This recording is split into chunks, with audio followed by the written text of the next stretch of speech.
শুরু হচ্ছে আইপিএল। আমরা সবাই জানি যে এবারের আইপিএল 22 মার্চ থেকে শুরু। একটানা খেলা চলবে।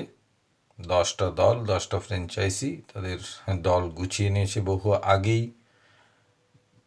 যে দল সেখানে যাদের রাখার কথা তাদের রেখে নতুনভাবে অকশন করে নতুন প্লেয়ারদের কিনে নিয়েছে। ইডেন গার্ডেন্সে উদ্বোধনী ম্যাচ, টান টান একেবারে উত্তেজনা। রয়্যাল চ্যালেঞ্জার্স ব্যাঙ্গালুরু, যারা একবারও এ পর্যন্ত আইপিএল জিততে পারেনি, তারা খেলতে এসছে একটা আশা নিয়ে। বিরাট কোহলি রয়েছেন দলে। যদিও বিরাট কোহলি আর রোহিত শর্মা টি-20 ওয়ার্ল্ড কাপের পর টি-20 ফরম্যাটে ভারতের হয়ে খেলার যে বিষয়টা ছিল এর থেকে অবসর নিয়েছেন। তো একটা দীর্ঘ বিরতি, 2024-এ টি-20 ওয়ার্ল্ড কাপ জিতেছে ভারত। এরপর বিরাট কোহলি ভারতীয় দলের হয়ে টেস্ট ম্যাচ খেলেছেন, ওডিআই ফরম্যাটে খেলেছেন, কিন্তু টি-20 ফরম্যাটে তিনি খেলেননি। রোহিত শর্মারও একই অবস্থা, কারণ টি-20 এখন ভারতীয় দল অন্য আদলে গড়া হয়েছে। তো এবারে নতুন করে আবার একটা মরশুম শুরু হচ্ছে আইপিএল, সেখানে টি-20 ফরম্যাটে খেলতে হবে বিরাট কোহলি এবং রোহিত শর্মাকে। তো প্রথম ম্যাচটাই বিরাট কোহলির সামনে চ্যালেঞ্জ। মাত্র তিনজন ক্রিকেটারকে রয়্যাল চ্যালেঞ্জার্স তাদের দলে রেখেছে। গতবারের যে দল ছিল সেখানে বিরাট কোহলি তো রয়েছেন। এর আগে আমি বলেছিলাম যে 21 কোটি টাকা এবার বিরাট কোহলি পাচ্ছেন। যাই হোক, টাকার অঙ্কটা নিশ্চয়ই এখানে মানে রাখে না, খেলাটাই এখানে গুরুত্বপূর্ণ। মানে তো অবশ্যই রাখে, কারণ ক্রিকেটারদের সেটা একটা পারিশ্রমিক হিসেবেই তারা নেয়। তো বিরাট কোহলি শুরু থেকেই রয়্যাল চ্যালেঞ্জার্সের সঙ্গে যুক্ত। আরসিবিতে এবারও বিরাট কোহলি রয়েছেন, কিন্তু এবার নেতৃত্ব দেবেন রজত পতিদার। পতিদারকেও রাখা হয়েছে এবার দলে। আর 3 নম্বর যিনি রয়ে গেছেন যশ দয়াল, তাকেও রাখা হয়েছে। এই তিনজনই আরসিবি দলের। এর বাইরে নতুন মুখ সব এসছেন। হেজলউড এসছেন দলে নতুন করে।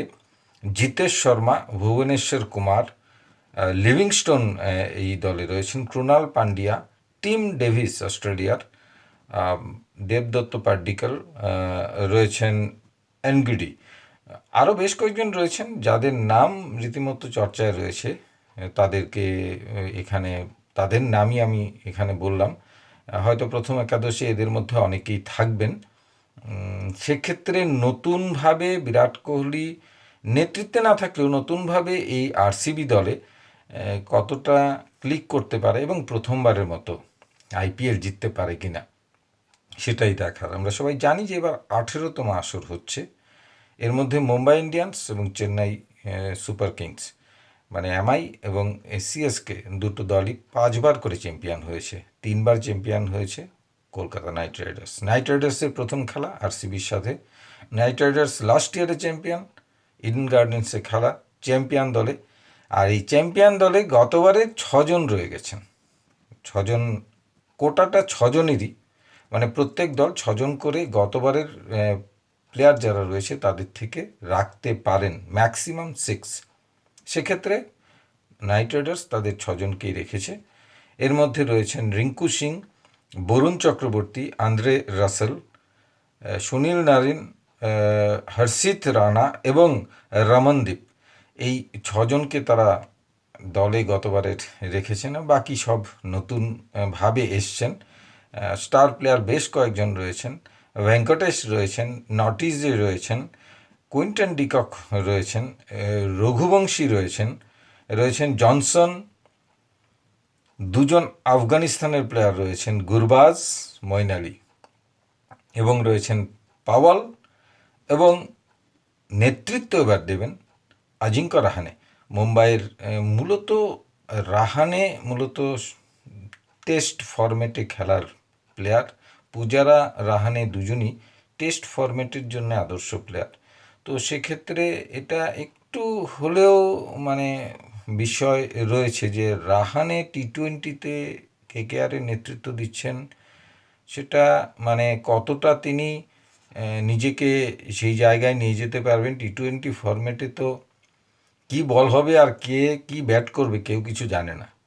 এই খেলার ওই আমার এক কলকাতার বন্ধু সাংবাদিক তিনি বলেছেন যে এই T20 ফরম্যাটে খেলার যখন শুরু হয়েছে এবং এর মানে প্রত্যেক দিন এর যখন নতুন নতুন শট, নতুন নতুন সব ব্যাটিং আমরা দেখছি, এরপরে নাকি সার্কাস বন্ধ হয়ে গেছে।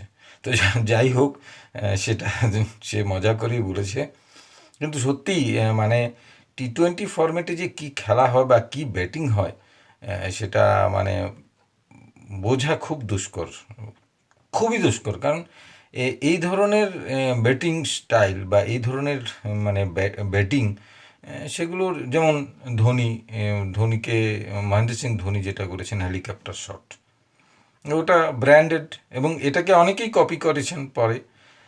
ধোনি এর জন্য ফেমাস হয়ে গেছেন। পরবর্তী সময় আমরা দেখেছি যে মুম্বাইয়ের যে আমাদের বর্তমান ক্যাপ্টেন, মানে T20 ইন্ডিয়া ক্যাপ্টেন যিনি রয়েছেন, তিনি 360 ডিগ্রি শট মারছেন।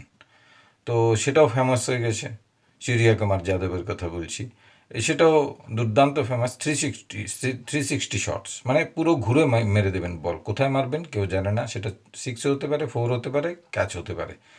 তো এরপর তো আমরা আরও যেটা দেখলাম বীভৎস সব ব্যাপার। এবার যিনি লখনৌর ক্যাপ্টেন ঋষভ পান্ত ভারতীয় দলের হয়ে, তিনি টেস্ট খেলতেও অস্ট্রেলিয়া গিয়েছিলেন। সে টেস্ট ফরম্যাটেও সে একই T20-র খেলা, মানে কোথায় মারছেন, কি মারছেন, দলের কি অবস্থা, কি ধরে খেলতে হবে, কি মেরে খেলতে হবে, কিছু জানার দরকার নেই, বল আসছে মারছি। ক্রিকেট এখন ওই জায়গায়, T20 এখন ওই জায়গায়। যাই হোক, এই ধরনের খেলাতে প্রেডিকশন করা খুব মুশকিল। পাশাপাশি কে কোন দিন কী করবে কেউ জানে না। 4 ওভার বল করার সুযোগ, মানে 24 বল, ভ্যালিড 24 বলস প্রত্যেক বোলার করতে পারবে। তো সেক্ষেত্রে বোলারদের উপর বিশাল চাপ। এবার যেটা একটু মানে হয়তো রিল্যাক্স করা হয়েছে কোভিডের পরে, যে দু একটা ছোটোখাটো ফরম্যাটে মানে ছোটোখাটো আইনের মধ্যে বা মানে টুর্নামেন্ট রুলসের মধ্যে পরিবর্তন এসছে। যে স্যালাইভা আগে ইউজ করা যেত না, কোভিডের সময় থেকে সেটা বন্ধ হয়ে গেছে। এটার শোনা গেছে মানে এইবারের টুর্নামেন্টে সেটাকে ছাড় দেওয়া হয়েছে বলা হয়েছে। আর যেহেতু শিশিরের একটা সমস্যা থাকে রাতের টুর্নামেন্টগুলোতে, রাতের ম্যাচগুলোতে শিশিরের একটা সমস্যা থাকে, তাহলে 10 ওভারের পরে সেটা আম্পায়ারের উপর ডিপেন্ড করবে অনেকটা, যে নতুন বল নিতে পারবে। তো এইগুলো ছোটোখাটো অনেক, আর এত নিয়ম, আর নিয়মের এত মানে অবস্থা যে কখন কি আসছে সেগুলো মাথায় রেখে যারা খেলা দেখেন তারাও কনফিউজ হয়ে যান, কি হচ্ছে এগুলো। আমরাও কনফিউজ হয়ে যাই অনেক সময়। যেমন স্লো ওভার রেটের জন্য আগে কী হতো, ক্যাপ্টেনকে 1 ম্যাচ ব্যান করে দেওয়া হতো, যে কারণে হার্দিক পান্ডিয়া মুম্বাইয়ের হয়ে প্রথম ম্যাচ খেলতে পারছেন না এবছর। তো স্লো ওভার রেটের জন্যে এটা এবার নাকি একটু রিল্যাক্স হয়েছে, বরখাস্ত হবেন না, সেক্ষেত্রে পানিশমেন্ট হবে এবং ফাইন হবে। পানিশমেন্টটা ফাইন হিসেবে সেটা হবে। তো এগুলো হচ্ছে অনেকগুলো, আজ এটা দেখছি তো কাল এটা দেখছি, মানে এগুলো মনে রেখে সব মানে খেলা দেখা এটাও একটা বিষয়। আবার এমনও শোনা গেছে যে এমনও হতে পারে এর জন্য লাস্ট ওভারে, মানে 20th ওভারে, যা স্লো ওভার রেটের জন্য 20th ওভারে সার্কেলের বাইরে 5 জন ছিল, সেটা 4 জন রাখতে পারবে, এরকম মানে বিষয়টাকে আনা হচ্ছে। তো এগুলো ম্যাচের গতি প্রকৃতির ওপর অনেক কিছু থাকবে, সেগুলো আমরা দেখব। তো first match KKR versus RCB, ইডেনে, নিশ্চয়ই যারা ইডেনে খেলা দেখেছেন, এই ম্যাচগুলো তো স্বাভাবিক কারণে যে জায়গায় হয় সেখানে বিশাল উত্তেজনা থাকে। সবথেকে সুবিধে হলো সন্ধ্যের পর আপনি গিয়ে মাঠে খেলা দেখতে পারবেন। যেসব ভেন্যুতে খেলা হয় সেখানে প্রচুর ভিড় থাকে, এবং এর জন্য মানে একটা মুড তৈরি হয়, সেটা নিয়ে আপনি খেলা দেখলেন, ব্যাস বাড়ি ফিরে এলেন এইরকম। আর ডিউরেশন অফ প্লে তো অনেক কম T20-তে, মজা মানে প্রত্যেক বলেই কিছু না কিছু হচ্ছে। তো সব মিলিয়ে একটা পরিবেশ সেখানে তৈরি হয়। এবারে যে 10টা দল রয়েছে মানে টোটাল এবারের যে আসরে 18তম আসরে, এর মধ্যে ক্যাপ্টেন যারা রয়েছেন একমাত্র বিদেশি ক্যাপ্টেন রয়েছেন সানরাইজার্স হায়দ্রাবাদে প্যাট কামিংস, সেটা অস্ট্রেলিয়ান। বাকি সব বাকি নজনই ইন্ডিয়ান প্লেয়ার, ভারতীয় প্লেয়ার। যেমন চেন্নাইয়ে রয়েছেন ঋতুরাজ গাইকোয়াড়, গুজরাটে শুভমান গিল, কেকেআরে তো বললামই রাহানে সেটা রয়েছেন, মুম্বাই হার্দিক পান্ডিয়া, রাজস্থানে সঞ্জু স্যামসং আগেও ছিলেন এখনও আছেন, আরসিবিতে রজত পতিদার তিনি এসছেন, সানরাইজার্সে বলেছি কামিন্স, আর পাঞ্জাবে শ্রেয়াস আয়ার তিনি এবার নেতৃত্ব দেবেন, আর লখনৌতে ঋষভ পান্ত। তো সেদিক থেকে 9জন ক্যাপ্টেনকে আমরা দেখতে পাবো, যদিও বেশ কয়েকজন ডামি ক্যাপ্টেন হিসেবে হয়তো থাকবেন। ব্রেন তো অন্য জায়গা থেকেই আসবে, কারণ যে দলে বিরাট কোহলি থাকবে সেখানে রজত পতিদার যতই ক্যাপ্টেন হন না কেন, সেই মানে আসল মস্তিষ্কটা তো কোহলিরই চলবে, যে সেটা মাঠের ভেতরেও তিনি মাঠের বাইরে থাকলেও একই অবস্থা। তো একই রকম বলতে পারি চেন্নাইয়ের ক্ষেত্রেও যতই ঋতুরাজ গায়কোয়াড় ক্যাপ্টেন থাকুক, সেখানে তো মহেন্দ্র সিং ধোনি থাকা মানেই সেখানে সেই, এবং তিনি চেন্নাই সুপার কিংসের কো ওনার, প্লাস দীর্ঘদিন ধরে খেলছেন, এই দলটা তিনি দাঁড় করিয়েছেন। 5বার চ্যাম্পিয়ন হয়েছে, 5বার রানার্স হয়েছে চেন্নাই সুপার কিংস, মানে 10বার ফাইনাল খেলেছেন 18বারের মধ্যে। তো মহেন্দ্র সিং ধোনির তো অসাধারণ ক্রিকেটার, তিনি দলে আছেন বা উইকেটের পেছনে দাঁড়িয়েছেন মানে উনি ওনার বুদ্ধি বা ওনার মস্তিষ্ক ম্যাচে চালাবেন না সেটা হতেই পারে না।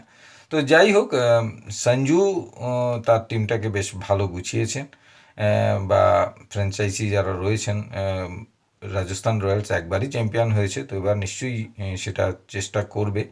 মুম্বাই টিম খুব ভালো টিম, মুম্বাইয়ে সেই দল কতটা এগিয়ে যেতে পারে, তারাও 5বারের চ্যাম্পিয়ন, হ্যাঁ একবার রানার্স হয়েছে। তো সেক্ষেত্রে তাদেরও একটা সুযোগ রয়েছে।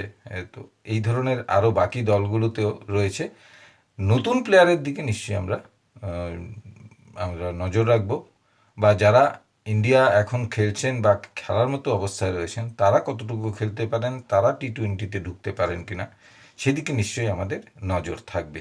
বিরাট কোহলি পর্যন্ত 8,004 রান করেছেন আইপিএলে 18টা আসরে, 8,004 রানস। অন্যদিকে সব থেকে বেশি উইকেট নিয়েছেন, 205খানা উইকেট নিয়েছেন চাহাল। তো সেগুলো স্ট্যাটিস্টিক্স, হয়তো এবার আরও নতুন করে অন্য কাহিনী হবে। আরসিবি 3বার ফাইনাল খেলেছে, 3বারই তারা হেরেছে। তো মেগা টুর্নামেন্ট, একেবারে লাস্ট যে হোম অ্যাওয়েতে লাস্ট যে দুটো ম্যাচ হবে, সেটা গড়িয়ে একদম শেষ দিকে সেটা যাবে, এবং 18 তারিখে 18 তারিখে শেষ দুটো ম্যাচ হবে 18 মে, সেটা অনেক অনেক দূর। 18 মেতে শেষ গ্রুপের ম্যাচ হবে দুটো, তারপর কোয়ালিফায়ার 1 হবে 20 তারিখে, 21 তারিখে এলিমিনেটরের একটা ম্যাচ, কোয়ালিফায়ার 2 হবে 23, আর মেগা ফাইনাল যেটা হবে 25 তারিখে, 25 মে। তো সেদিক থেকে নিশ্চয়ই মেগা টুর্নামেন্টে বেশ কয়েকদিন সেই টুর্নামেন্টে দুটো করে ম্যাচ রয়েছে, যেমন নেক্সট মানে 23 মার্চ, যেটা মানে 22 মার্চ উদ্বোধন হচ্ছে কেকেআর ভার্সেস আরসিবি, 23 তারিখ দুটো ম্যাচ। একটা match Sunrisers Hyderabad versus Rajasthan Royals, সেটা হায়দ্রাবাদে, এবং একটা মেগা ম্যাচ হতে যাচ্ছে চেন্নাই সুপার কিংস এবং মুম্বাই ইন্ডিয়ান্স, সেটা চেন্নাই। তো মানে পলক ফেলার মতো, চোখের যে পলক সেটা ফেলার মতো সুযোগ নেই। প্রত্যেক দিন ম্যাচ, প্রত্যেক দিন নতুন খেলা, প্রত্যেক দিন নতুন শট। এবার হয়তো কী শট আবিষ্কার হয়, বা বোলাররাও কীভাবে ব্যাটসম্যানদের আটকে রাখে, সেই লড়াইটা হবে। তো সেগুলোর দিকে আমরা নজর রাখব। খুব ভালো একটা মানে ধরুন এন্টারটেনমেন্টের জন্য একটা ভালো সময় হয়তো আমরা কাটাবো এবারের আইপিএলে। আইপিএল তো ভারতবর্ষে 3বার হয়নি, ভারতে 3বার হতে পারেনি। একবার নির্বাচনের কারণে, সেটা 2009 সালে, মানে দ্বিতীয়বার যেটা হয়েছিল আইপিএল। এরপর কোভিডের বছর 2 বছর, 2000 সাল, মানে 2020 এবং 2021, এই 2 বছর সেটা হয়েছিল আরবে। তো এবার কিন্তু আবার ভারতেই হচ্ছে, এবং এরপর আর বাকি যে সবগুলো আসর ভারতে হয়েছিল। তো সেদিক থেকে এবারের মেগা আসর কোথায় গিয়ে দাঁড়ায়, কে চ্যাম্পিয়ন হয়, সেই প্রশ্ন অনেক দূর। শুরু হচ্ছে, আমরা চোখ রাখব, আপনারাও চোখ রাখবেন, এবং আপনাদের মতামত থাকলে অবশ্যই দেবেন। আর আইপিএল নিয়ে মাঝে মাঝে আসবো আপনাদের সামনে, নতুন নতুন বিষয় থাকবে। আপনারা আমার সঙ্গে থাকবেন এই আশা করি। নমস্কার।